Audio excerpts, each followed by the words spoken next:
Всем привет, дорогие друзья, с вами Сергей Вспышки. Сегодня у меня для вас хорошая новость, которая пришла с морей из World of Warships. Там неделю назад объявили, что, мол, так-то и так-то, все, кто пользуется всякими варпаками, модами, которые дают преимущество перед другими игроками, будут забанены. Дней на 7. Ну, а потом еще и другие санкции, если будет рецидив. Итак, сегодня выяснилось, что пацанов, которые пользовались всякими этими модами, читами, читайте проще, их выделили в бою для других игроков, чтобы, во-первых, их было видно, их сделали, там, перекрасили. Они этого не видят, это видят только другие, и сразу в них лечит. Читер, читер, сволочь, сволочь. Это уже прикольно. Другое дело, что им испортили игру, именно этим читакам, которые портят игру другим игрокам. Весь урон, который они наносят, они зеркально получают в себя. То есть выпустил какой-нибудь эсминчик торпеду с этим модом и нанес урон, и, в общем-то, и самоуничтожился. Самоустраняют их из боев. В понедельник их забанят. И еще есть инфа, что определение имеет стопроцентную точность. Я не буду называть точную цифру. По всем серверам есть информация у разработчиков. Причем они знают, что после того, как они сделали объявление о запрете, примерно 1/7 часть осталась с этими модами, а 6/7 удалили.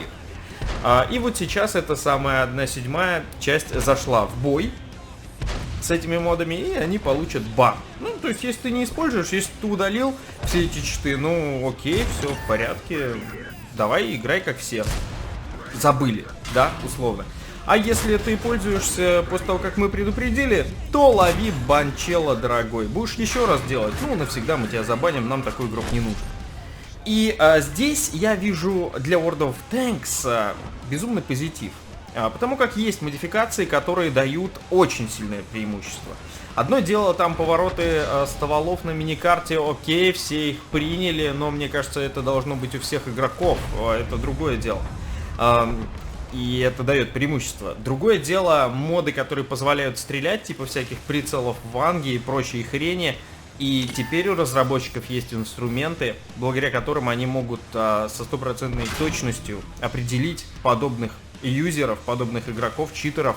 И не знаю, будет ли вот такая показательная история с перекрашиванием их какие-то цвета, чтобы другие игроки видели. Ну и с одной стороны, признаю честно, я заходил в BF15 в кораблях правил, я не увидел перекрашенных игроков. Но при этом на форуме я вижу скриншоты, и да, действительно они есть. То есть их мало, за 15 боев это большая выборка.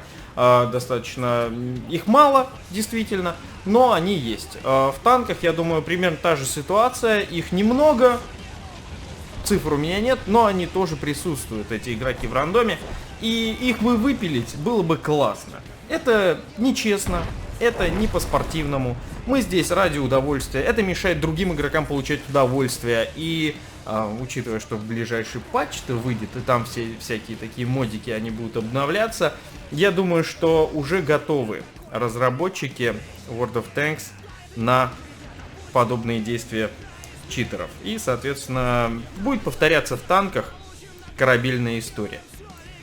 Кто за повторение, ставьте лайк. И пишите в комментариях, что вы думаете об игроках, которые используют нетрадиционные модификации, которые дают преимущество и, по сути, мешают всем.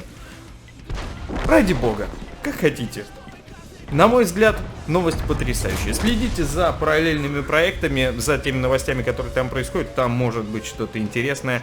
И вот в этот раз кораблики подарили нам интересную историю с стопроцентным определением варпакеров и уничтожением на месте. Завтра они все получат бан.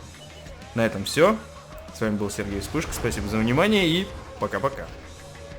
Ссылка на форумную тему предупреждения, а также на темы, которые уже организовали другие игроки, вы можете найти в описании под этим видео на YouTube. Подписывайтесь на канал и будьте в курсе.